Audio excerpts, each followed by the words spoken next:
Assalamualaikum warahmatullahi wabarakatuh. Hamdan lillahi ta'ala, salatan wa salaman ala nabiyyinal mustafa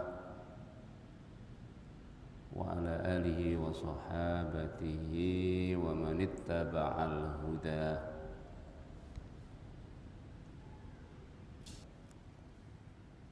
Hadrat al-muhtaramin, para bapak ibu hadirin jamaah Masjid Al-Hidayah yang dimuliakan Allah, khususipun takmir masjid ingkang nyediaaken wekdal kangge kita sedaya sehingga saged melaksanakan perintah agama untuk mengkaji Al-Quran, untuk menambah pengetahuan kita tentang agama Islam. Niat kita tidak lain hanyalah mudah-mudahan kita dengan sarana mengkaji ini mendapatkan petunjuk dari Allah Subhanahu wa taala, sehingga kita bisa hidup dengan baik, dengan penuh iman dan takwa sampai akhir hayat, husnul khotimah. Allahumma amin. Qala al-musannif rahimahullah ta'ala wa nafa'ana bihi wa bi'ulumihi fid din wad dunya wal akhirah. Al-Fatihah.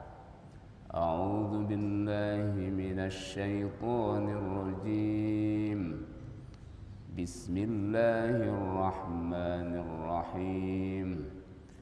الحمد لله رب العالمين. الرحمن الرحيم. مالك يوم الدين. إياك نعبد وإياك نستعين.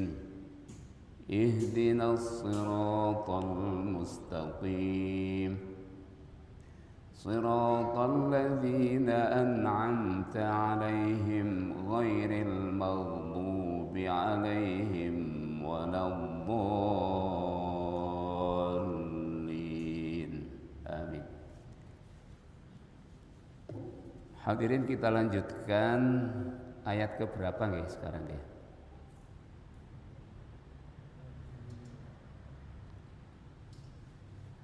Ayat kedua, Ar-Rahmanir Rahim sampun nggih? Alhamdulillah.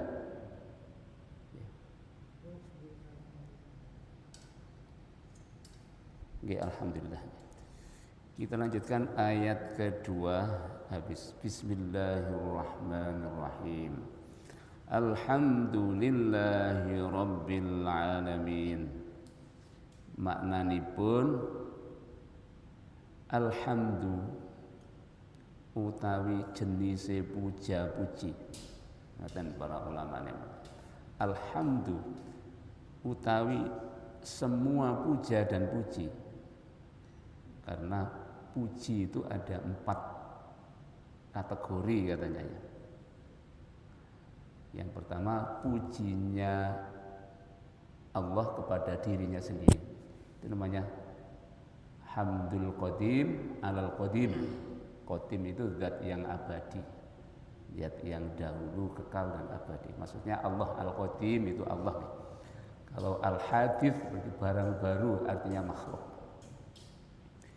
Jadi yang pertama, pujiannya zat yang qadim alias Allah kepada diri sendiri. Jadi yang tahu Allah ya Allah sendiri, ngerti nggih? Kita tidak usah memaksakan diri tahu hakikatnya Allah, nggak bisa, karena dia melampaui, transenden. Nah, istilah orang sekarang, dia itu Tuhan itu transenden. Transenden itu melampaui segalanya, dan dia tidak bisa dilampaui. Bahwa Allah itu transenden dijelaskan dirinya sendiri, dijelaskan oleh Allah sendiri. La tudrikuhul absaru wa huwa yudrikul absar wa huwal latiful khabir. La tudriku, tidak bisa mengindra secara total hu kepada Allah, tidak bisa menjumpai hakikat Allah itu. Apa? Al-absaru, matanya makhluk, mata kita. Jadi tidak bisa dilihat mata kita di dunia ini, tidak bisa. Kok ada orang tidak puas kalau menyembah Tuhan tidak kelihatan mata, itu kan keliru ya. Namanya Tuhan ya transenden mutlak. Kok dipaksa harus berupa benda yang bisa dilihat mata, sehingga mereka susah-susah membuat simbol Tuhan itu. Wah, itu sudah begini. Secara logika tidak bisa diterima. Alhamdulillah kita termasuk tidak diajari bertuhan yang begitu. Tetapi wahwa, padahal dia, Tuhan itu, Allah itu, yudriku, bisa menjumpai, bisa melihat, bisa mengindra al-absara, bisa menjumpai atau mengindra pandangan mata semua. Maksudnya semua makhluk Allah diindra oleh Allah, dilihat oleh Allah, baik yang besar seperti matahari, bintang, sampai makhluk terkecil, atom, bakteri, semua Allah indra. Wa huwa yudrikul absar, dialah yang bisa mengindra atau memonitor atau mengetahui apa yang ada dari makhluknya ini. Jadi kesimpulannya, Allah itu tidak bisa dilampaui oleh indera apapun manusia. Wa huwa, dan dia itu, Allah itu al-latifu, maha halus. Apa al-latif? Makanya wiritan kita di istighosah itu kan, ya latif, ya latif, ya latif. Wahai Allah yang lembut, karena sangat halusnya. Nah, dia itu energi, dia itu adalah energi rohani, energi, bukan materi, bukan benda. Tetapi energi yang dahsyat dan kuat menciptakan materi ini. Jadi wujud materi ini wujud terakhir, Pak. Wujud yang paling azali, asali, paling awal, paling pokok, wujud Tuhan. Wujud yang hakikatnya wujud. Roh itu juga sifatnya asali, dia transenden, tidak bisa kita ketahui. Makanya Allah bilang, yas'alunaka 'anir ruh. Allah, umatmu tanya kepadamu tentang roh. Qulir ruhu min amri rabbi. Katakan pada mereka, roh itu urusan Tuhan, urusan Allah. Wa ma utitum minal ilmi illa qalilan. Kamu tidak bisa diberitahu pengetahuan tentang roh kecuali sedikit saja. Dan tidak mumpuni untuk menjelaskan roh, hakikat roh. Kita aja hakikatnya roh tidak tahu, apalagi hakikatnya Allah. Nah, tetapi dalam pandangan Islam, roh itu bukan Allah. Kok ada agama lain Allah itu roh? Jangan, keliru. Roh itu ciptaan Allah. Allah bukan roh. Sehingga ada istilah Roh Kudus. Roh Kudus itu di dalam Al-Quran adalah malaikat Jibril. Malaikat Jibril itu Roh Kudus. Wa ayyadnahu biruhil qudus. Wa ayyadna, dan saya kuatkan jiwa atau hati Nabi Isa supaya bisa menghimpun Injil yang diturunkan Allah melalui Jibril kepada Nabi Isa. Setelah ada di hati atau jiwa Nabi Isa, Injil itu dikuatkan oleh Allah, terjaga, tersimpan di dalam diri Nabi Isa. Apa yang diperintah Allah untuk menguatkan? Ruhul Kudus. Wa ayyadnahu, dan saya kuatkan jiwa atau hatinya Nabi Isa membawa Injil biruhil Kudus, dengan Roh Kudus. Nah, para ulama sepakat Roh Kudus itu nama malaikat Jibril, yaitu malaikat yang menjaga ilmu dari Allah. Malaikat yang menjaga jiwa manusia, jiwa semua makhluk itu malaikat yang ngurusi atas perintah Allah. Mengembangkan ilmu pengetahuan makhluk itu malaikat Jibril namanya. Roh Kudus itu bukan Allah, ya, jangan keliru ya. Di agama seberang, Roh Kudus itu nama Tuhan yang ketiga. Tuhan Bapa, Tuhan Anak, Tuhan Roh Kudus. Karena itu pergilah begitu. Jadikan semua bangsa muridku, baptislah mereka dengan nama Bapa, Anak, dan Roh Kudus. Nah, itu lain lagi. Itu di agama mereka. Makanya kalau kita diajak begitu ya jangan mau. Roh Kudus itu bukan Tuhan, itu malaikat Jibril. Malaikat roh, malaikat yang membawa roh manusia supaya rohnya bisa tumbuh berkembang menjadi jiwa yang sempurna, jiwa-jiwa kita ya. Jadi malaikat Jibril tidak hanya ngurusi wahyu Allah kepada Nabi, kepada kita semua orang beriman ini dilindungi malaikat Jibril, malaikat roh yang mengatur roh kita, jiwa kita gitu. Wallahu alam, hakikatnya wallahu alam, itu hanya saya tahu sedikit-sedikit dari pemahaman saya. Jadi roh itu apa? Bahasa kita spirit itu roh, itu tidak bisa kita ketahui hakikatnya. Apalagi Allah Subhanahu wa taala. Jadi Allah lah pencipta roh. Setelah roh ingin menjadi wujud yang lebih konkret lagi, maka minta sebuah dimensi wujud yang namanya alam materi, yaitu alam ruang dunia ini. Maka dunia diciptakan oleh Allah. Di dunia ini diciptakan Allah, diciptakan terakhir ciptaan Allah, alam materi ini. Katanya sih alam materi ini terdiri dari awalnya atom kecil gitu, katanya ahli ilmuwan belakang. Atom kecil tidak bisa dilihat oleh mata. Unsur-unsurnya sangat padat di situ, kecil, ada unsur apapun yang akan membentuk alam semesta ini kecil awalnya. Kemudian diberi Allah roh, itu roh tadi ya, dimasukkan roh ke dalam benih alam semesta ini, maka terjadilah efek panas yang luar biasa, berapa ribu derajat Celcius, meledak, kun fayakun, jadilah alam, fayakun maka berproses menjadi alam, meledak. Itu yang namanya teori orang sekarang Big Bang, itu seperti meledak, mengembang terus nanti.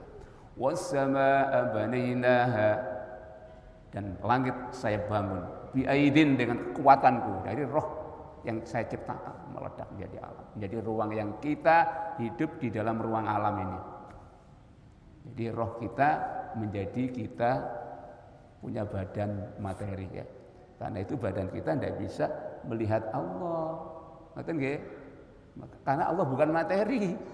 Diri kita di dunia ini punya badan materi yang kita ambil. Masa bisa dimensi yang lebih tinggi dilihat oleh dimensi yang rendah? Kita ini dimensinya rendah. Alam kita alam rendah. Rendah ini bahasa Arabnya dunia.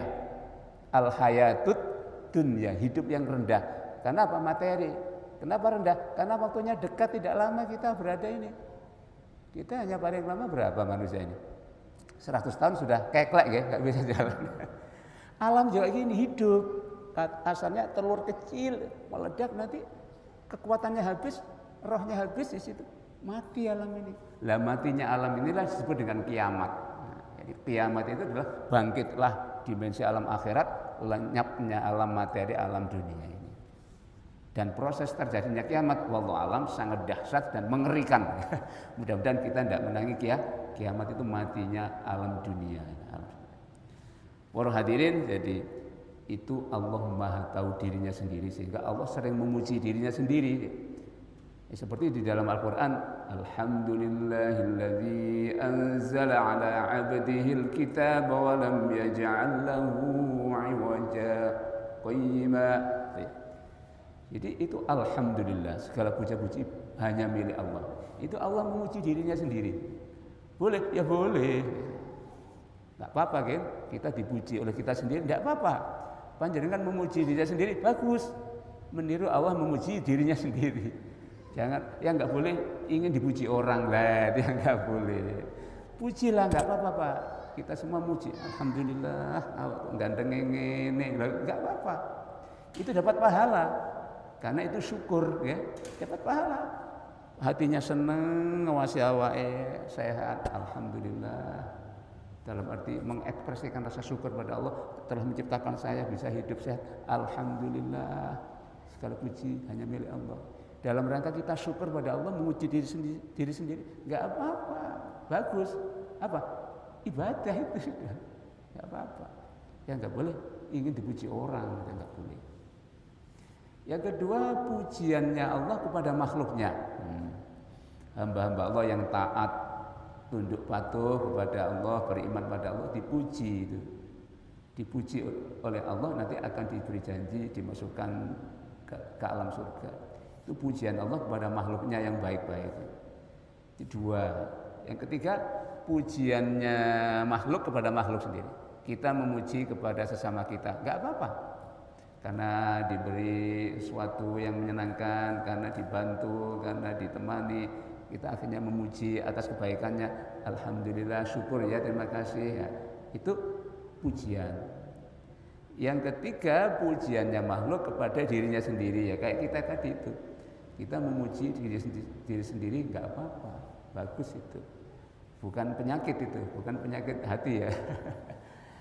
Yang nggak boleh itu gila pujian gitu. Namun demikian para jamaah, semua puja-puji yang ada ini itu hakikatnya milik siapa? Milik Allah saja. Itulah ungkapan alhamdulillah. Jadi alhamdulillah ini ungkapan kalimat yang diberikan oleh Allah kepada kita. Kita bertanya, siapa yang memberikan ungkapan alhamdulillah? Ya Allah sendiri mengajari kita. Lah kita pakai. Bacalah alhamdulillah sebanyak-banyaknya, sudah mendapat pahala yang besar dalam rangka syukur. Makanya kalau mengucapkan alhamdulillah, suasana spiritual kita atau hati kita harus baik. Harus kita hilangkan beban-beban jiwa kita, Bapak Ibu. Misalnya apa? Kita sedih nggih. Walah sedih gak oleh badi belas ngene pedagang. Ya opo niku sedih kan? Beban kan? Karena memang Allah melarang orang beriman ini sedih, tidak boleh. Wala tahinu wala tahzanu wa antumul a'launa in kuntum mu'minin. Wala tahinu, jangan merasa lemah diri. Jangan merasa lemah. Kita dilarang Allah merasa lemah. Walaupun kita ini kondisinya kayak, jangan merasa lemah. Lemah diri itu apa? Enggak punya harapan itu. Yes, sembuh. Pak, sampean besok gimana? Sembuh mengalir air, nggak punya visi hidup, ini lemah diri, wahan namanya. Itu namanya maradul wahmi. Nggak boleh Pak. Harus punya program ke depan, besok harus gini, anak saya harus gini. Itu sifat Allah begitu. Disuruh Allah itu. Kedepannya harus ini, perhatikan yang lalu bagaimana, kemarin gagal nggak? Kalau gagal, besoknya nggak, jangan gagal lagi, begitu. Jadi harus punya visi ke depan, itu namanya semangat. Kalau orang punya semangat berarti punya kekuatan diri. Yang enggak punya semangat namanya wahnun la tahinu, jangan lemah diri katanya. Dilarang Pak, itu penyakit. In kuntum mu'minin, kalau kamu memang beriman ya jangan lemah diri kayak. Makanya orang beriman enggak boleh punya mental lemah itu. Walaupun gagal, rugi, kurang berhasil, ya jangan. Kegagalan kita anggaplah sebagai ujian dari Allah. Dan kalau kita sabar itu betah menahan kesulitan, terus berjalan. Lah kalau dihadapkan pada kesulitan, enggak sabar, berhenti, itu namanya putus asa. Jadi al-qunut itu lawan dari as-sabr. Sabar itu betah menghadapi apapun rintangan, tetap jalan terus sambil memperbaiki, itu sabar. Dan sabar itu sifatnya Allah. Makanya Allah disebut dengan as-sabur. Ya Allah, ya sabur, ya Allah, ya sabur. Ya Allah yang maha sabar. Kalau Allah nggak sabar itu gimana? Orang berbuat maksiat pada Allah langsung disiksa. Allah nggak menunggu sampai mati diberi. Walaupun jawahatnya kayak Israel kayak gitu, kadang-kadang kita tuh gergeten ya. Ya opo sih wis gencatan senjata, cek nawae mbak mati kayak wonge kayak tikus ya opo sih Amerika, Israel, Zionis. Wis gergeten aku. Allah nggak ngoten Pak. Allah ya opo sih? Kadang-kadang gitu kita. Kok nggak disiksa aja? Enggak, Allah nggak begitu. Allah itu sifatnya adalah halimun, maha santun, menyantuni, maha lembut memperlakukan manusia. Terkadang sangat lembutnya kayak nggak disiksa kayaknya. Tapi enggak, semua ada siksaan dan akan ada waktu datanya balasan. Mesti ada. Allah sudah janji dalam surat Al-Kahfi itu. Ada batas waktunya. Tapi itu tadi sifatnya Allah itu halimun, maha lembut hati, maha santun. Ditunggu sampai mati kok ya wes. Disiksa, siksaan Allah di akhirat ya sangat dahsyat. Gitu. Kalau di dunia sifatnya Allah as-sabur ini, ya, maha sabar. Makanya kalau kita semua sebagai hamba-hamba Allah itu sabar. Didekap oleh Allah gitu. Innallaha ma'as sabirin. Gitu, belajar sabar nggih. Ki wangel, kula nggih belajar Pak sami-sami. Jadi itulah 4 jenis puji itu, hakikatnya pujian itu kan kita mengungkapkan suatu salut atas kebaikan yang dimiliki orang gitu nggih. Kalau itu memuji kepada orang.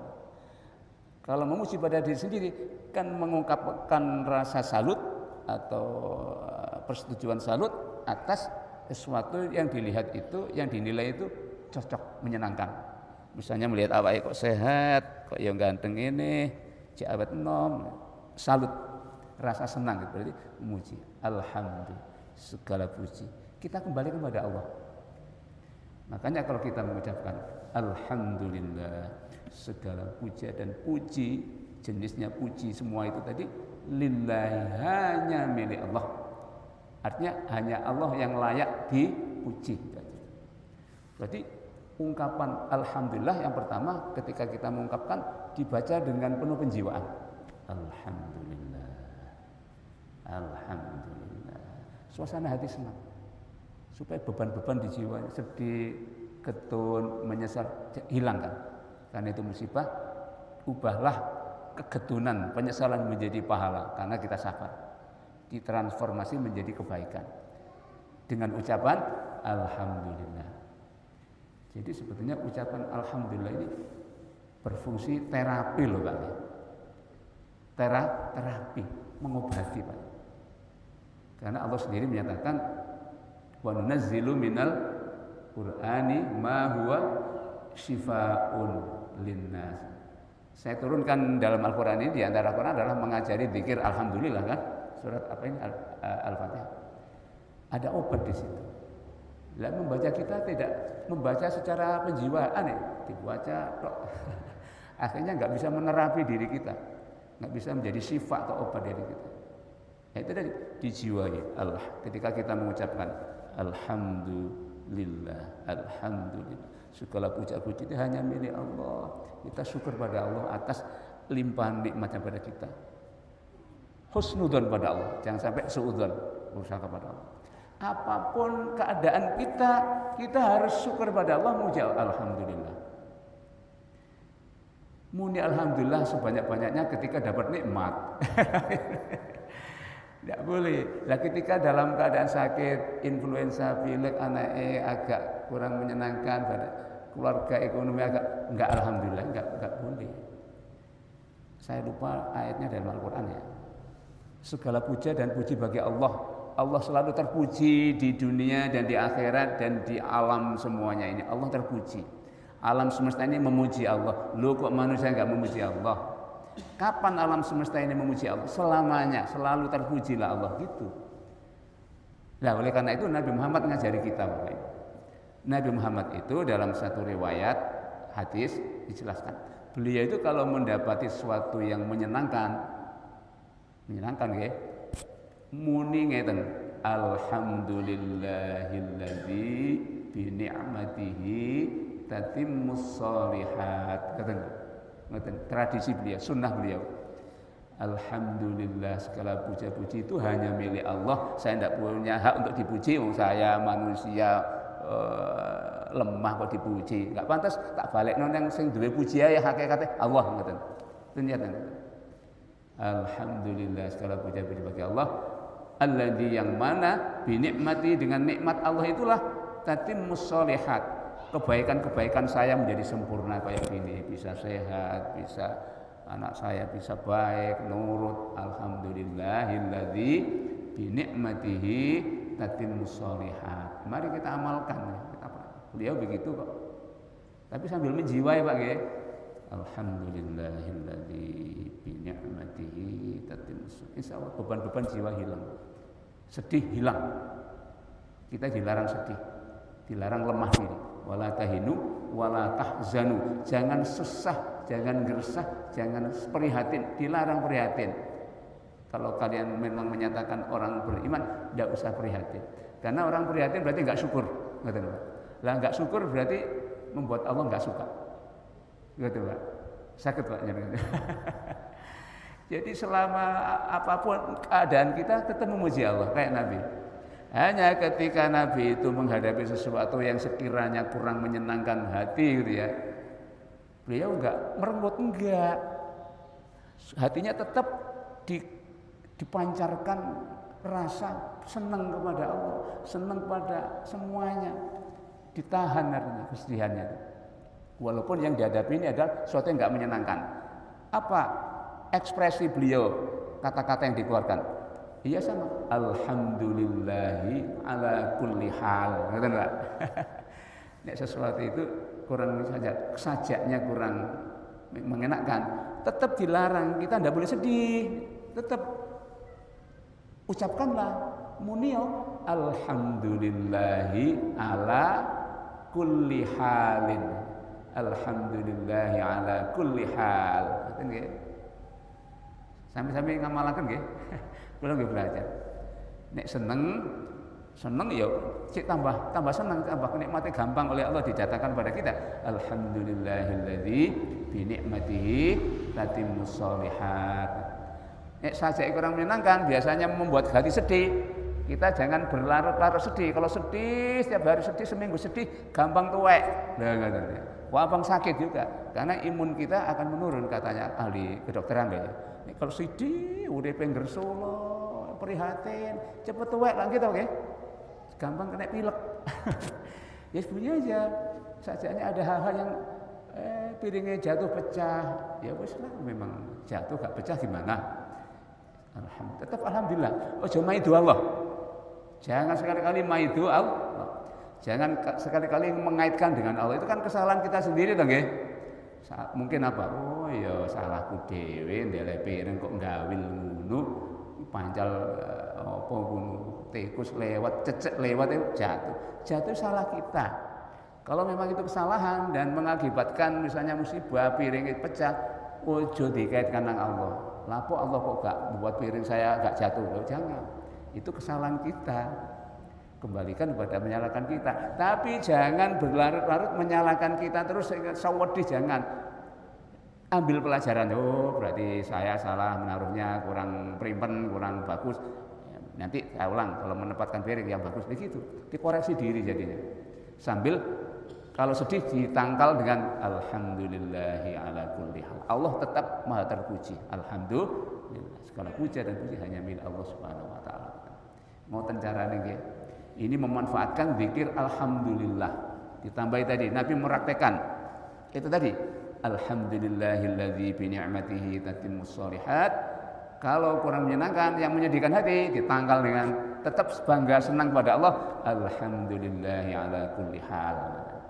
Alhamdulillah segala puja-puji hanya milik Allah ala kulli hal, dalam keadaan apapun saya. Walaupun sewenang, wange wake, rugi, prihatin, tetap saya memuji Allah. Ngoten Pak nggih. Alhamdulillah. Insyaallah kita disenangi Allah. Allahumma insyaallah gampangkan rezekinya min haitsu la yahtasib. Wis tapi nggih awale wangel itu Pak nggih. Wangel. Ya kita sendiri yang merubah mindset kita. Apa? Pola rasa kita, pola pikir kita, pola spiritual kita ubah sendiri Pak. Makanya ngaji begini nih ya bareng-bareng ya memperbaiki diri sih. Masa ngaji memperbaiki orang lain ya, kita sendiri gitu. Saya juga pahamnya gini ya ketika menyelami makna ini gitu. Jadi alhamdulillah utawi sekabehane puji utawi segala jenis puja-puji itu lillahi hanya milik Allah ngoten. Saniki maknane alhamdulillah napa? Alhamdulillah utawi kata alhamdulillah wa ya alhamdulillah apa sih maknane alhamdulillah? Iku as-sana'u ngelem. Napa ngelem? Yang namanya memuji itu alhamdulillah, muji Allah ya. Niku as-sana'u. Ngelem, napa ngelem niku? Dilem niku Pak, dilem. Mau indre anak wis maklum anak iki bos itu iki mau nganu ngelem atas kebaikan. Ngelem kan biasanya atas kebaikan sesuatu atau orang yang dilem gitu. Alhamdulillah. Itu berarti ngelem kan salut ya. Salut berarti menghasilkan rasa atau emosi aku senang ya kan. Lah muni alhamdulillah yang tujuannya ngelem kok hatinya sedih jangan. Bertentangan dengan filosofinya alhamdulillah. Alhamdulillah itu maknanya as-sana'u ngelem. Napa iki bahasa Indonesia ngelem niku Pak? Pangelembono, ngelem, menyatakan salut bil lisani secara lesan, bil lisani dengan lesan. Dilem kena apa niku? Alal jamili ing atase keindahan. Al jamil sesuatu yang indah, sesuatu yang bagus. Jamalun niku ganteng. Alal jamili ing atase sesuatu yang bagus. Al ikhtiyari kang bangsa usaha. Jadi kebagusan yang dihasilkan oleh usaha, bukan at-takdiri, bukan kebagusan yang bersifat takdir Allah. Kalau kebagusan yang bersifat takdir Allah niku napa niku? Niku dipuji napa disana niku. Definisine ngoten. Jadi yang namanya alhamdulillah itu bisa berarti menyaluti atau memuji atau ngelem secara lesan kepada sesuatu yang baik, tapi baiknya itu asal atas dasar usaha dia. Kok apa ya? Asalnya gak ganteng, usaha keras, sih jadi ganteng. Kan ikhtiar itu. Dapat kebaikan tapi hasil ikhtiarnya. Nah, itu dilem orang itu namanya dipuji namanya. Alhamdulillah sampai saiki dadi wong semangat ya. Wingi ku malesan sampean saiki kok dadi semangat. Akhirnya akeh hasil sampean akeh ya. Memuji atas kebaikan orang yang atas hasil usaha dia. Itu namanya as-sana, muji. Itu bedane nggih, alhamdulillah. Sedangkan walhamdu utawi hamdu memuja iku yakunu ada apa alhamdu ada kalanya alhamdulillah itu bil lisani dengan lisan saja, dengan ungkapan lisan. Faqattu maka saja. Faqattu saja. Faqattu itu artinya saja. Jadi ada kalanya alhamdulillah itu bil lisani faqat dengan lisan saja. Tapi sebetulnya yang lebih bagus itu memuji dengan lisan dan perbuatan ya kan. Kalau kita dengan lisan tok ya, ngomong doang, ya sudah bagus ya. Tapi tindakannya membuktikan lisan. Misalnya kita memuji pada anak kita yang dia usahanya rajin, tiap malam ikhtiar untuk menjadi pintar, tak lihat gitu. Kok dadakno akhir tahun bintang kelas. Nah, ini saya memuji dia atas usahanya dia menjadi baik. Itu namanya sana. Kalau diucapkan secara lisan, mestinya juga secara tindakan. Wis, karena kamu ini lulus dengan baik atas usahamu, maka saya senang. Wah, kamu ini pinter nak, tak tukang sepeda nih. Tindakan bukti bahwa dia memuji, salut pada dia, senang pada dia karena usahanya rajin belajar. Dibuktikan dengan tindakan membelikan sepeda. Kalau sepeda nanti belajar aja tambah semangat, berangkat sekolah sih gak telatan. Itu yang memuji secara nyata lebih. Lesan tok sudah cukup nggih, tapi secara nyata lebih bagus. Kalau yang secara lesan dan secara perbuatan itu namanya alhamdulillah. Gitu. Ngoten nggih bedanya. Makanya alhamdulillah segala puja dan puji itu milik Allah. Kita jangan secara lesan tok. Kita buktikan dengan kita diberi nikmat Allah apa? Mata. Ya mata kita secara nyata, secara tindakan kita pakai ngaji, kita pakai hal-hal yang baik itu namanya memuji Allah dengan nikmat mata. Tidak hanya alhamdulillah P100. Wis maca alhamdulillah P100. Apa gunanya P100 tapi enggak ada tindakan. Yang lebih nyata ada tindakan. Ngoten bedane alhamdulillah dengan asyukru. Amma syukru adapun bersyukur. Kalau bahasa Arabnya asykuruka. Saya bersyukur padamu. Saya terima kasih padamu. Ana asykuruka. Saya bersyukur padamu. Saya mensyukuri kamu atas kebaikanmu. Beda asyukur dengan alhamdulillah. Atau syukran laka. Syukran laka. Syukran laka. Napa? Syukran laka. Terima kasih untukmu karena kamu telah berbuat baik pada saya. Syukran laka. Apa kepada Allah? Asyukur laka ya Allah. Enggak alhamdulillah. Alhamdulillah. Bukan alhamdulillah. Asyukrulillah. Kalau Allah kita ke Allah itu asyukurulillah apa alhamdulillah. Niki maknane asyukru. Amma syukru adapun bersyukur iku fayakunu mongko ana apa bersyukur iku bil lisani kelawan lesan wal qalbi kelawan emosi hati wal a'dha'i kelawan juga kelawan anggota badan kelawan perbuatan nyata. Berarti lebih mendalam syukur nih. Alhamdulillah. Alhamdulillah itu secara lesan berarti. Tok. Alhamdulillah itu bil lisan faqat. Ya wis bagus, dapat pahala ya memuji Allah ya. Tapi lebih baiknya adalah asyukrulillah. Alhamdulillahi wasyukrulahu. Itu Pak. Alhamdulillahi wasyukrulillah. Boleh. Tapi buktikan kalau ini kita mensyukuri Allah ya harus secara lesan, secara hati. Itu tadi memuji Allah hatinya kok gak seneng, harus seneng gitu ya. Suasana hati harus seneng. Beban-beban yang ada dalam jiwa kita harus kita hilangkan karena kita sedang salut dengan Allah atas kenikmatan yang ada pada kita. Jangan gersulo, jangan tidak menerima nikmat Allah gitu. Ngaten nggih. Bil lisan wal qalbi wal a'dha dan dengan anggota tubuh lebih mantap ngoten.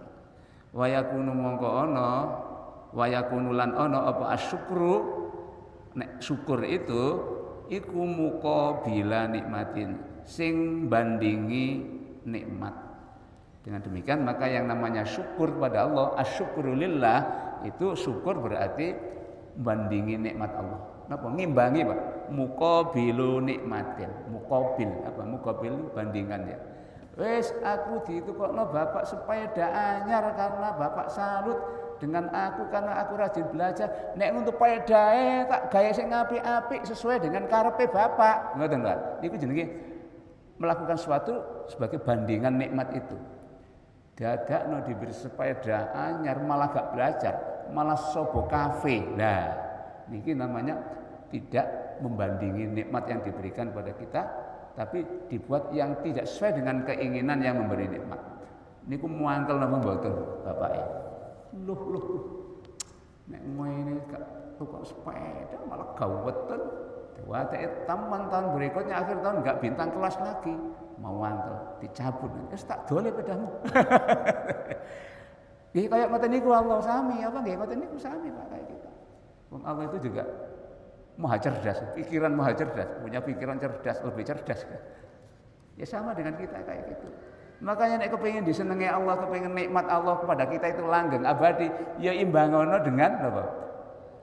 Disyukuri itu kan secara lesan dipuji Allah, secara hati senang ya Allah menerima nikmat, secara anggota badan diimbangi dengan perbuatan nyata, ngoten nggih. Kayak moto dikae ndelok YouTube sing gak genah-genah niku. Ya sen benci nanti. Allah benci ya dicabut nanti kenikmatan gitu. Dan ini sudah dinarasikan sendiri oleh Allah. Wa may yashkur, barang siapa yang bersyukur, asyukurulillah, fa inna ma yashkuru li nafsi. Sesungguhnya hakikatnya itu dia mensyukuri diri sendiri. Kenapa? Ya karena orang bersyukur pada Allah, perbuatannya nyata mengimbangi nikmat itu, Allah menambahkan. Berarti kan berkah tambah. Wa man kafara fa alaihi kufruh. Barang siapa yang kufur, enggak mau syukur. Kafar itu kufur artinya menolak nikmat Allah, enggak mau mensyukuri. Fa alaihi maka memberatkan dialah kufurnya. Ngerti nggih? Nah, oleh karena itu kita harus selalu bersyukur. Pak, kalau begitu kita sulit mengucapkan asyukurillah. Kadang biasa alhamdulillah. Ya alhamdulillah niatnya syukur ya enggak apa-apa. Yang penting kita salut kepada Allah. Terus kita mengimbangi secara hati senang, secara perbuatan kita sesuai dengan apa maksud Allah memberi nikmat kita. Ngerti nggih? Ammal hamdu anapun utawi hamdu nek hamdulillah bukan asyukurillah. Hamdu iku fayakunu mongko ana apa alhamdulillah iku li kamalil mahmudi krana sampurnane zat yang dipuji. Oh berarti lebih dalam sih. Sempurna. Alhamdulillah. Alhamdulillah itu ungkapan segala puja dan puji itu hanya milik Allah. Itu diungkapkan karena apa? Karena yang kita puji itu maha sempurna. Berarti seakan-akan hanya layak untuk Allah ya. Alhamdulillah hanya layak pada Allah Pak. Ini maknanya lebih dalam daripada asyukurulillah. Syukron ya Allah, syukron ya Allah. Hamdan laka. Kalau memuji Allah itu karena memang Allah hakikatnya sempurna. Manusia kan tidak punya kesempurnaan yang hakikat ya. Hanya tiruan pemberian dari Allah. Diberi ganteng ya gantengnya titipan dari Allah. Kan enggak sempurna. Berarti enggak layak. Alhamdulillah. Nahmaduka, saya memuji kamu. Enggak layak dipakai kata alhamdulillah. Alhamdulillah Zaidin. Alhamdulillah Pak Prabowo. Enggak layak. Karena Pak Prabowo bukan orang yang sempurna. Asyukru li Pak Prabowo. Asyukru li Pak Prabowo. Nah, itu. Nek alhamdulillah hanya lillah kata. Ngaten nggih? Ngaten. Jadi, ya maka perbanyak alhamdulillah ya. Kayak tadi. Insyaallah kita bahagia terus. Amin. Amin. Amal hamdulillah pun memuji dengan hamdu iku fayakunu mongko ana apa alhamdu iku li kamalil mahmudi menunjukkan sempurnanya zat yang dipuji. Walau fi ghairi muqabilati walau fi ghairi muqabalati nikmatin, walaupun kita muji Allah itu tanpa mengimbangi dengan perbuatan nyata kenikmatan, tanpa kita mengimbangi. Yang penting kita memuji Allah karena Dia Maha Sempurna, Maha Luas, Maha Kuasa. Alhamdulillah, alhamdulillah. Walaupun hanya lesan itu enggak apa-apa. Karena kita tidak bisa mengimbangi nikmat Allah, Pak. Kita tetap syukur pada Allah. Jadi status kita hanya mampu bersyukur pada Allah. Dalam hal kita mampu enggak mengimbangi nikmat yang diberikan pada kita. Enggak imbang, Pak. Kita diberi moto itu. Apa imbangannya kita ke Allah?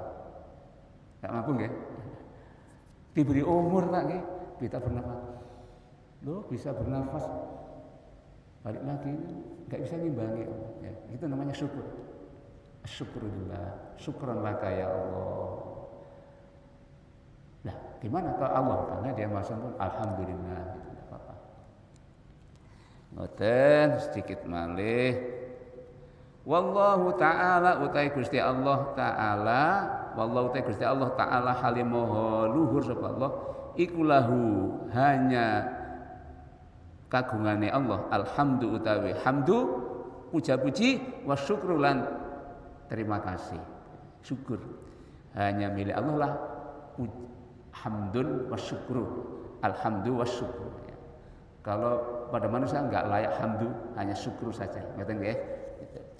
Allah itu di sini Rabbil Alamin. Apa Rabbin itu? Rabbin itu pangeran. Pangeran itu Gusti. Napa Gusti niku, Pak? Allah itu Rabbun. Gusti itu sing ngeramut itu, Pak.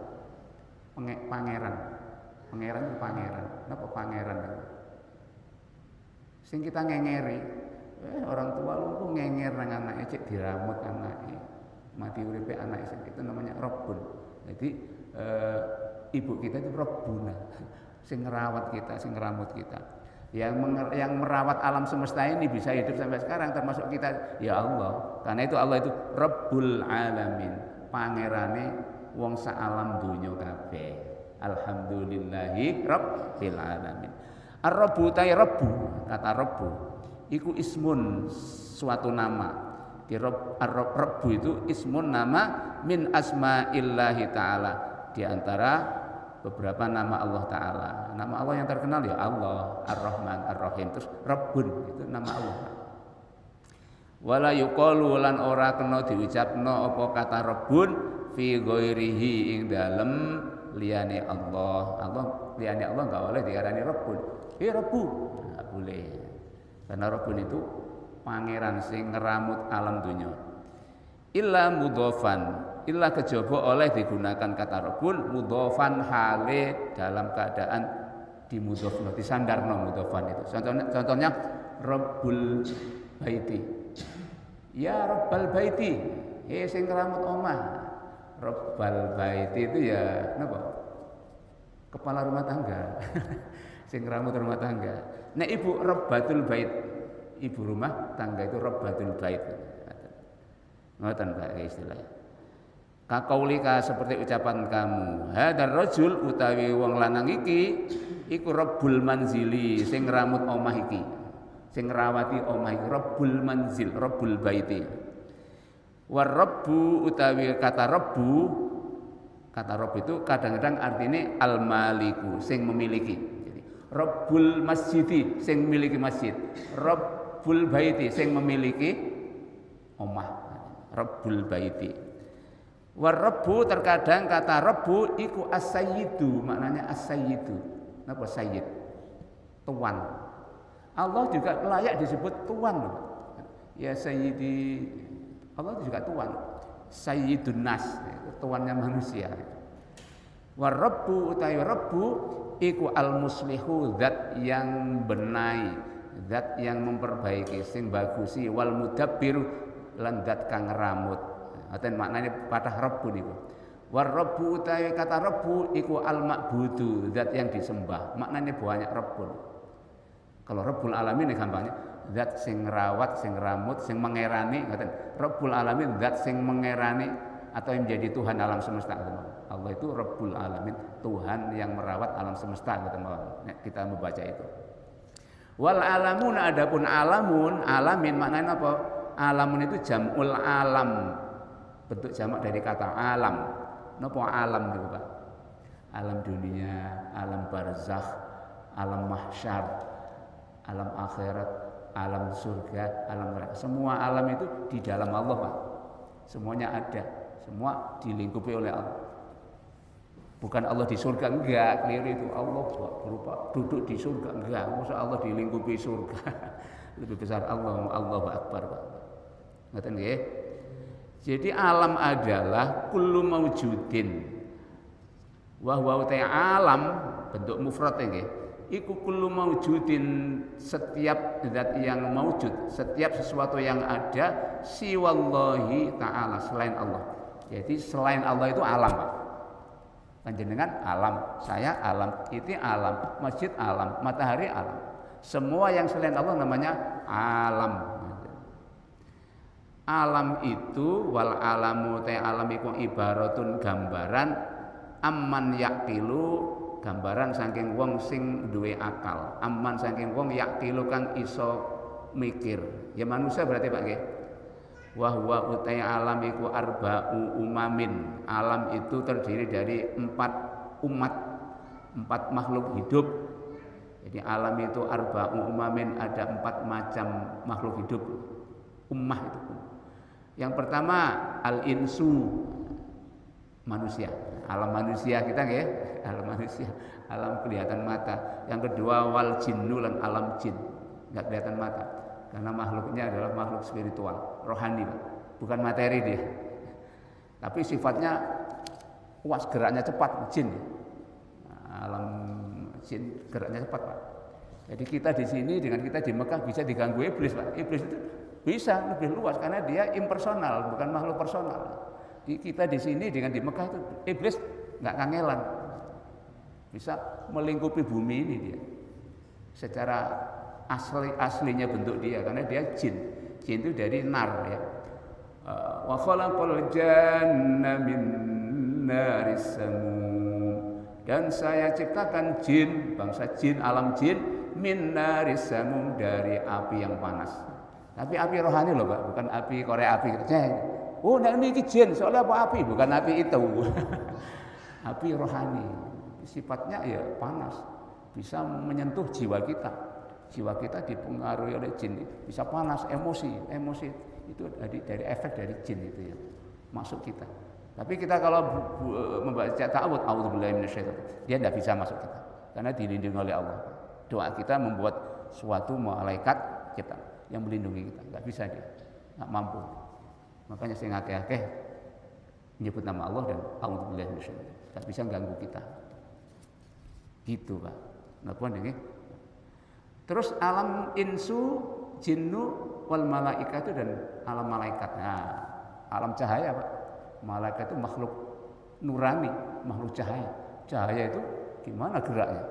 Lebih kuat daripada alam jin. Jadi jin itu lebih lemah daripada malaikat. Ya enggak berani jin dengan malaikat. Iya enggak berani. Takut mereka. Makanya malaikat Israel ini kalau kita waktunya ajal di sini dengan kita di Amerika enggak ada bedanya. Kayak kita makan bakso karena ibaratnya di pentole ini. Melayu nang Singapura kono gak dicabut malaikat Israel lho. Malakut, alam malakut alam cahaya. Dia bukan person kayak kita punya pojokan kanan, pojokan kidul, punya atas, punya. Kita itu jiwanya adalah malaikat Jibril ketika diberi wahyu Iqra pertama itu menutup alam semesta Jibril. Enggak bisa berkutik, didekap gini Nabi Muhammad. Iqra, Iqra, Iqra. Ma ana biqari kan enggak bisa baca. Malaikat ya, Pak. Malaikat ya Allah. Terus yang keempat wasyayatinu alam setan. Napa setan? Demit dah. Setan itu bangsa jin, Pak. Jin yang nawakal. Jenis jin. Iblis itu salah satu jenis dari jin, Pak. Jin masih banyak selain iblis. Lah jin ada yang iman, ada yang duduknya di alam dekat malaikat juga. Singgasana langit ketujuh di alamnya. Tapi ketika nakal, salah satu dari jin yang namanya iblis. Iblis sendiri dulu namanya Azzajil. Azzajil itu bahasa mulia. Karena iblis ini jenis jin tapi tunduk kepada Allah, ikut ibadah bersama malaikat, ngawulabuti nama malaikat sehingga dikumpulkan bersama kumpulan malaikat. Tapi ketika Nabi Adam diciptakan, hasadnya, sombongnya keluar, akhirnya diusir ke dunia bersama Nabi Adam ke dunia. Jadi dia di dunia iblis. Lah iblis itu karena nawakal, senengane ganggu manusia, karena dia sadar dinas oleh Allah akan menjadi penghuni jahanam. Wajak aku gaudane anak Adam semua supaya jadi ahli neraka semua. Makanya dia nakal. Karena dia nakal sifatnya disebut syaiton. Syaitonun artinya sesuatu yang nakal, yang mengganggu, yang menggoda, yang jahat itu syaiton. Karena itu walaupun dia kucing, manusia yang jahat syaiton. Syaitonun namanya sesuatu yang nakal. Asalnya syaitan itu sebutan yang diberikan Allah kepada iblis dan anak cucunya. Ngerti nggih? Mudah-mudahan kita ini sadar bahwa kita ini alam insu, alam manusia. Di balik kita ada alam-alam yang kita nggak tahu ya. Tapi kita sadar ada nggih. Besok ketika di akhirat semua alam itu, makhluk itu jenis alam apa menjadi satu. Kelihatan semua di mahsyar, di akhirat ya. Nah inilah mudah-mudahan kita sadar bahwa kita ini hidup tidak sendirian nggih. Jadi kita selalu bersamai malaikat, dekat dengan Allah. Makanya jangan lupa zikir kepada Allah. Supaya Allah selalu melindungi kita, selalu memberi kemudahan jalan kepada kita. Amin Allahumma amin. Subhanakallahumma wa bihamdik asyhadu an la ilaha illa anta astaghfiruka wa atubu ilaik. Assalamualaikum warahmatullahi wabarakatuh.